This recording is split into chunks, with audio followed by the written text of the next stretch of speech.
Keuangan. Saya Ashikin, hos anda pada hari ini. Perolehan awam melibatkan dana besar dan cukai rakyat. Jika tiada etika, risiko rasuah dan ketirisan sangat tinggi.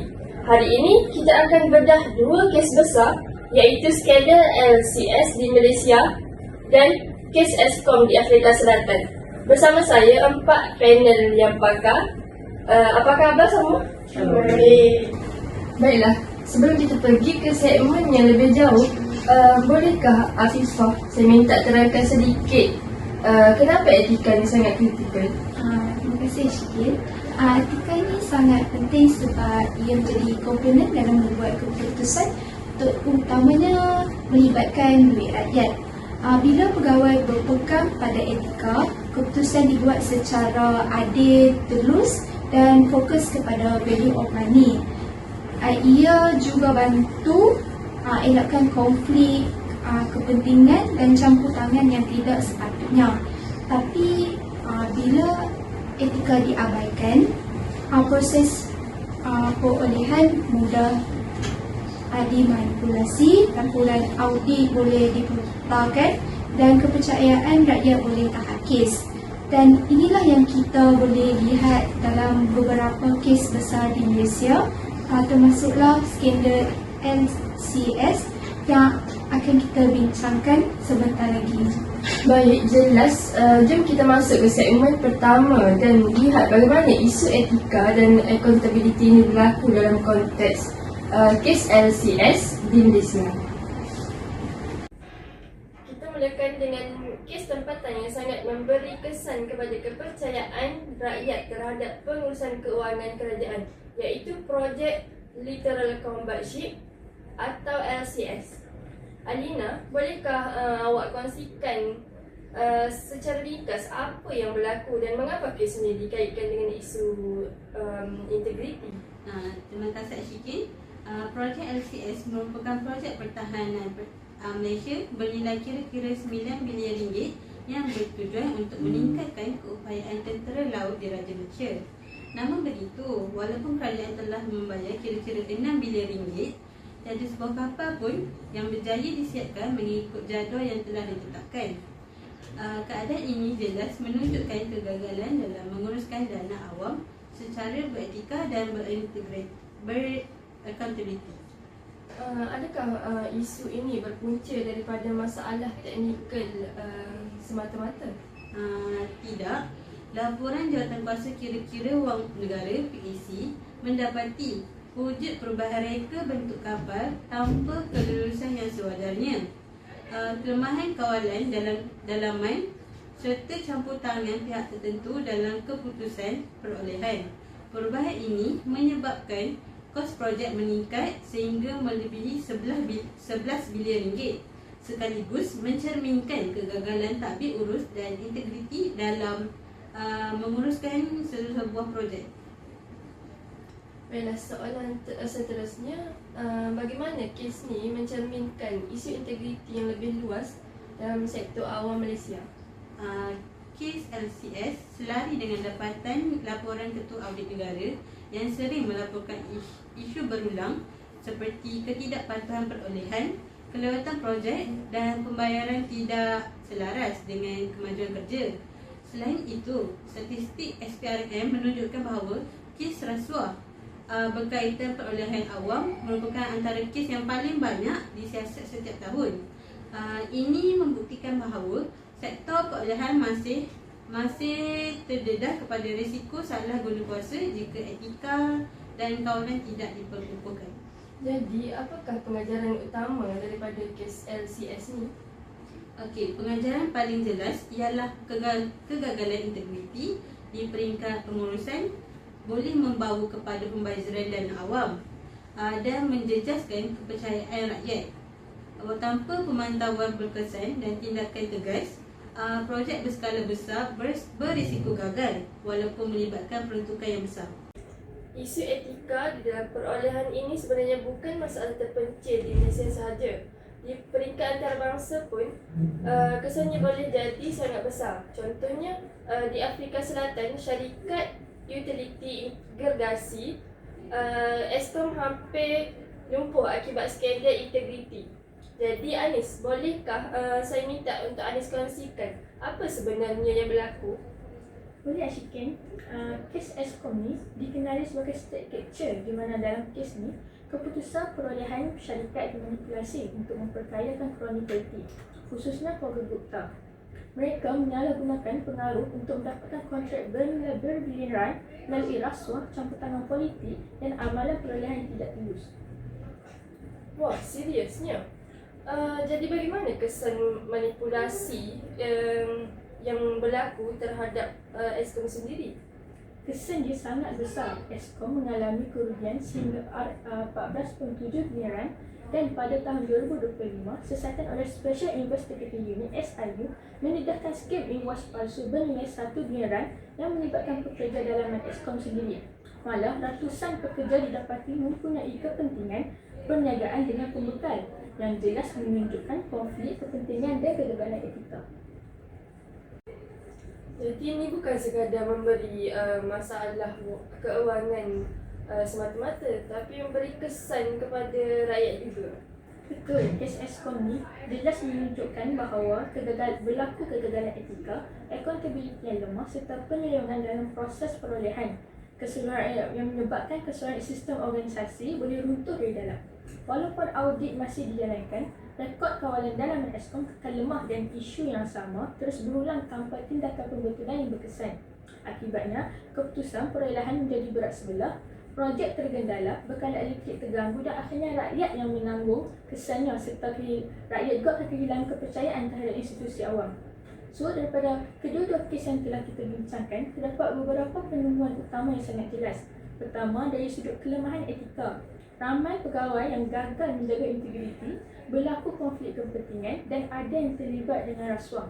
Ini jelas menunjukkan bahawa nilai kejujuran dan amanah tidak diamalkan sepenuhnya dalam proses perolehan awam. Macam mana pula dari segi kegagalan accountability dan ketidakpatuhan dalam perolehan awam pula? Okey, dari segi kegagalan accountability, tiada tindakan tegas yang diambil terhadap pihak yang terlibat dan kawalan dalaman pula tidak berfungsi dengan baik. Akibatnya, masalah yang sama terus berulang tanpa penyelesaian dan ini melemahkan peranan audit sebagai mekanisme pengawasan. Dan dari segi ketidakpatuhan dalam perolehan pula, apabila kontrak diberikan tanpa proses yang tulus dan pembayaran dibuat tanpa selari dengan kemajuan sebenar projek.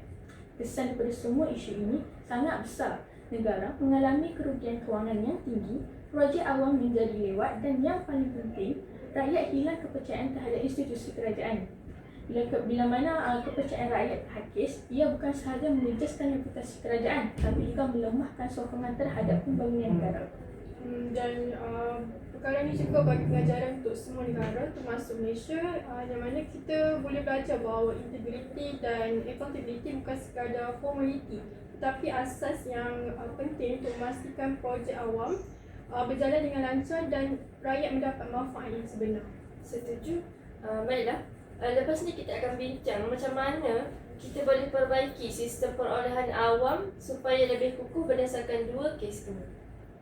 Afifah, lepas kita tengok kes LCS dan Eskom, macam mana sebenarnya kita nak baiki sistem perolehan awam supaya tak ulang kesilapan yang sama? Betul, langkah pertama kita kena kukuhkan etika dan integriti.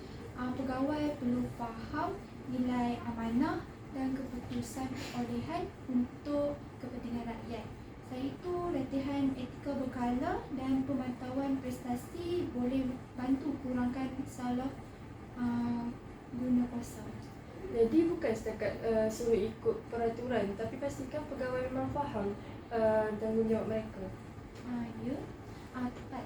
Sebenarnya accountability perlu jelas. Setiap pihak yang terlibat dalam projek ada tanggungjawab spesifik. Dan kalau gagal, ada tindakan segera.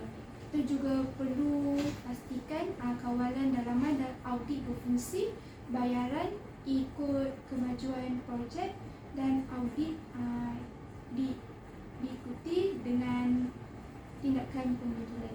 Sounds good. Jadi jangka panjang budaya kerja pun kena berubah. Ya, Ashik, budaya toleransi terhadap salah laku perlu diganti dengan budaya accountability. program anti rasuah, perlindungan pemberi maklumat dan kepimpinan beretika penting supaya perolehan awam lebih tulus dan boleh dipercayai. Wah. Jadi secara ringkasnya, etika, accountability dan kawalan yang kukuh adalah kunci untuk sistem perolehan yang lebih baik. Sebelum kita pergi ke segmen akhir, Fairuz, macam mana kita boleh memperkukuh integriti dalam perolehan awam dan audit supaya sistem lebih telus dan dipercayai? Okey, Siti. Pertama, perundangan kena kukuh. So, undang-undang perolehan yang jelas, tender yang terbuka dan hukuman tegas untuk salah laku penting. Bila ada sistem yang seimbang, semua pihak tahu risiko kalau nak ambil jalan pintas. Betul tu. Selain tu apa lagi? Yang kedua, digitalisasi dan teknologi. Sistem e-perolehan dengan AI boleh pantau transaksi masa nyata, kesan anomali dan risiko penipuan. Audit digital berterusan pun membantu pegawai untuk pantau transaksi tanpa tunggu akhir tahun. Jadi teknologi jadi mata awam untuk pastikan ketelusan ke? Betul tu. Yang ketiga, latihan dan profesionalisme. Pegawai perlu ada persijilan profesional dan latihan integriti yang berkala. Jadi, bila mereka faham tentang etika dan konflik kepentingan, keputusan yang diorang buat akan lebih berhemah. Memang kena bentuk budaya kerja berintegriti. Betul. So, yang terakhir, pelindungan pemberi maklumat. Bila kaki tangan ni berani lapor salah laku tanpa rasa takut, budaya tidak beretika boleh berkurang. Jadi gabungan semua ini iaitu perundangan, digitalisasi, latihan dan perlindungan merupakan akan membuatkan sistem perolehan awam ini menjadi lebih telus, adil dan dipercayai. Jadi ringkasnya, integriti bukan setakat peraturan, tapi gabungan undang-undang, teknologi, budaya profesional dan kesedaran yang berterusan. Okey semua, sebelum kita tutup, jom kita dengar pandangan ringkas setiap seorang tentang kenapa etika dan accountability ni penting. Baik, Alina, boleh kita mulakan dengan kamu? Boleh. Bagi saya, etika dan accountability merupakan perkara asas. Tanpa perkara ini, projek awam boleh terganggu menyebabkan duit rakyat banyak terbuang dan projek menjadi hura-hara. Kita harus pastikan semua perkara yang kita buat dapat memanfaatkan kepada rakyat dan bukan kepada orang yang tertentu. Betul tu. Kalau kita lihat daripada kes luar negara, apabila integriti ni tidak dijaga, kesannya bukan sahaja kepada kerugian kewangan, tapi kepercayaan rakyat juga akan turut hilang. Jadi, budaya integriti dan accountability ni perlu benar-benar diterapkan dalam organisasi dan bukan hanya sekadar di atas kertas, tapi diamalkan dalam setiap keputusan yang tindakan. Ya, betul. Dan pegawai itu sendiri dia kena faham tentang etika itu sendiri. Jadi bila dia peka, konflik kepentingan dapat dielakkan, audit jadi lebih tepat, proses perolehan akan jadi lebih terus. So semua pihak akan jadi lebih yakin. Setuju. Selain peraturan, budaya etika itu penting. Latihan berterusan dan perlindungan pemberi maklumat dan kepimpinan yang beretika akan pastikan sistem sustain dalam masa jangka panjang. Terima kasih kepada semua atas pandangan. Jadi intipati yang boleh kita ambil seperti etika, accountability profesional dan budaya integriti memang kunci untuk perolehan awam dan audit yang cekap, telus dan dipercayai. Terima kasih juga kepada semua pendengar yang join kita hari ini. Jangan lupa untuk terus sokong tadbir urus yang baik. Semoga kita berjumpa lagi pada episod yang akan datang. Bye-bye.